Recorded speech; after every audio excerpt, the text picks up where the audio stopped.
بسم الله الرحمن الرحيم الحمد لله رب العالمين والصلاة والسلام على أشرف الأنبياء والمرسلين نبينا محمد وعلى آله وأصحابه أجمعين وعليكم السلام ورحمة الله وبركاته। সম্মানিত ভাই, আপনি প্রশ্ন করেছেন যে একজন ইন্ডিয়ান লোক শিরকি কাজে লিপ্ত ছিল, এখন সে তওবা করতে চায় এবং কিভাবে তওবা করবে।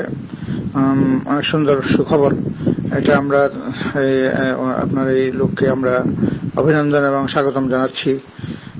আর আল্লাহ রাব্বুল আলামিনের দরজা খোলা। আল্লাহ তাআলা বলতেছেন সূরা জুমারের 53 নম্বর আয়াত, আউযু বিল্লাহি মিনাশ শাইতানির রাজীম, قل يا عبادي الذين أسرفوا على أنفسهم لا تقنطوا من رحمة الله إن الله يغفر الذنوب جميعا إنه هو الغفور الرحيم।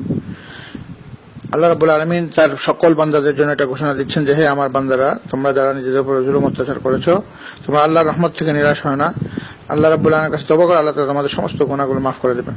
এখন যারা শিরক করেছে, শিরক অবস্থায় তারা ইসলামের গণ্ডির বাইরে ছিল, এখন যখন তওবা করতে যাচ্ছে তো তওবা করার নিয়ম হচ্ছে সর্বপ্রথম সে খাঁটিভাবে এই সমস্ত শিরকগুলো জানবে এবং এগুলো একবারে চিরদিনের জন্য বর্জন করবে এবং ছেড়ে দিবে, ঘোষণা দিবে যে আমি আর কোনোদিন এগুলা করব না। এক নম্বর এই জিনিসটা সে স্বীকার করতে হবে। তারপর সে বলবে যে আমি এই জিনিসগুলা পাপ কাজ করেছি, অনেক বড় গুনার কাজ করছি, এটা সে স্বীকার করতে হবে।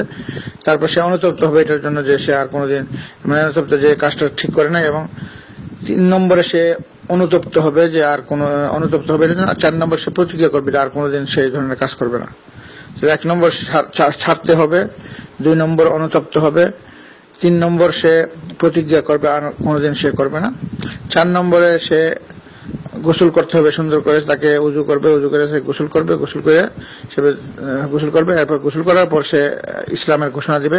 সে বলবে আশহাদু আল্লা ইলাহা ইল্লাল্লাহ ওয়া আশহাদু আন্না মুহাম্মাদান রাসূলুল্লাহ। এই কথা বলবে। এই কথা বলার মাধ্যমে সে আলহামদুলিল্লাহ মুসলমান হয়ে যাবে। এবং তারপর সে 2 রাকাত নামাজ পড়বে। 2 রাকাত নামাজ পড়ে সে আল্লাহর কাছে হাত উঠায় দোয়া করবে যে আল্লাহ রাব্বুল আলামিন আপনি আমাকে ক্ষমা করে দেন, আমি আর কোনোদিন শিরক এবং দ্বীন ইসলামের বিপরীত কোনো কাজ করব না। আমি মৃত্যু পর্যন্ত আপনার একত্ববাদের উপর বিশ্বাসী হব, আপনার সকল আদেশ নিষেধ মেনে চলব। আমি স্বীকার করতেছি যে আপনি একমাত্র আমার মাহবুদ, আপনি ছাড়া কোনো আমার মাহবুদ নেই, আপনি একমাত্র আমার মাহবুদ। এটা আমি সাক্ষ্য দিচ্ছি এবং সাক্ষ্য দিচ্ছি মুহাম্মদ সাল্লাল্লাহু আলাইহি ওয়াসাল্লাম আল্লাহর বান্দা এবং রাসূল। আমি রাসূলুল্লাহ সাল্লাল্লাহু আলাইহি ওয়াসাল্লামের আনুগত্য করব, ওনার সমস্ত সুন্নাত মেনে চলব। এইভাবে যদি উনি এই কাজটা করে তাহলে আল্লাহ রাব্বুল আলামিন ওনার জীবনের সমস্ত গুনাহ মাফ করে দিবেন।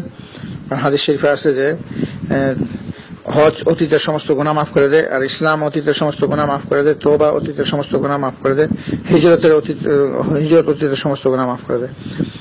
তো যেহেতু মানুষ যখন নাকি মুসলমান হয়, ইসলাম গ্রহণ করে, অর্থাৎ যারা মুশরিক বা কাফের, তো এইভাবে নিয়ম। আর যারা শিরক করে তারা ইসলামের বাইরে চলে যায়, তাদেরকেও যখন তওবা করবে তখন তারা এইভাবে করবে, নতুন করে কলমা পড়তে হবে, আশহাদু আল্লা ইলাহা ইল্লাল্লাহ, সে তারপর সে গোসল করবে, ইনশাআল্লাহ গোসল করবে, ওযু করবে, তারপর সে এই শাহাদাত তাওহীদের শাহাদাতে সাক্ষী দিবে, আশহাদু আল্লা ইলাহা ইল্লাল্লাহ ওয়া আশহাদু আন্না মুহাম্মাদান রাসূলুল্লাহ। তারপর সে 2 রাকাত নামাজ উযু করে 2 রাকাত সুন্দর করে নামাজ পড়ে আল্লাহর কাছে হাত উঠায় সে এই জিনিসগুলোর স্বীকারোক্তি করবে এবং ভবিষ্যতের জন্য প্রতিজ্ঞা করবে কোনোদিন সে এই কাজে আর লিপ্ত হবে না। অবশ্যই আল্লাহ রাব্বুল আলামিনের ওয়াদা, আল্লাহ তাআলা তাকে ক্ষমা করে দিবেন।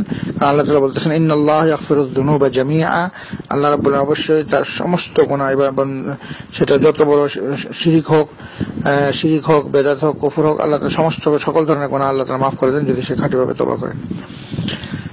আর যেটা হচ্ছে যে একটা মুসলমান যদি কবিরা গুনাহ করে আর সে যদি তওবা ছাড়া মারা যায়, তাহলে আল্লাহর ইচ্ছার উপর নির্ভর করে যে তাকে আল্লাহ তাআলা তার পাপের সমপরিমাণ শাস্তি দিয়ে তারপর তাকে আবার জান্নাতে প্রবেশ করাবেন। সেটা যদি মানুষ শিরক ছাড়া অন্য কোনো গুনাহ নিয়ে মারা যায়। কিন্তু শিরক নিয়ে যদি মানুষ মারা যায় তাহলে আল্লাহ রাব্বুল আলামিন তাকে কখনো ক্ষমা করবেন না। কিন্তু মারা যাওয়ার আগে যদি পৃথিবীতে যত মানুষ শিরক করলেও যদি সে তওবা করে শিরক থেকে, আল্লাহ রাব্বুল তাকে ক্ষমা করে দিবেন।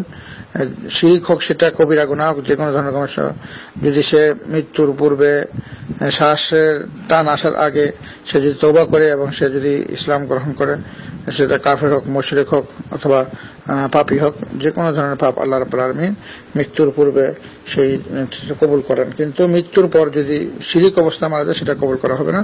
কিন্তু কবিরা গুনাহ আল্লাহর ইচ্ছার উপর নির্ভর করে, সে আল্লাহ তাআলা শাস্তি দেওয়ার পর আবার তাকে জান্নাত দিবেন, অথবা প্রথম থেকেই ক্ষমা করে দিতে পারেন, এটা আল্লাহর ইচ্ছার উপর নির্ভর করে। আল্লাহ তাআলা বলতেছেন ইয়াগফিরু লিমান ইয়াশা ওয়া ইউআযযিবু মান ইয়াশা, আল্লাহ যাকে ইচ্ছা ক্ষমা করে দিবেন, যাকে ইচ্ছা শাস্তি দিবেন।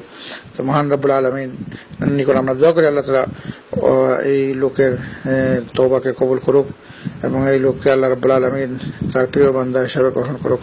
ওয়া সাল্লাল্লাহু আলা নবিয়িনা মুহাম্মদ ওয়া আলা আলিহি ওয়া আসহাবিহি আজমাইন বিরহমাতিকা ইয়া আরহামার রাহিমিন।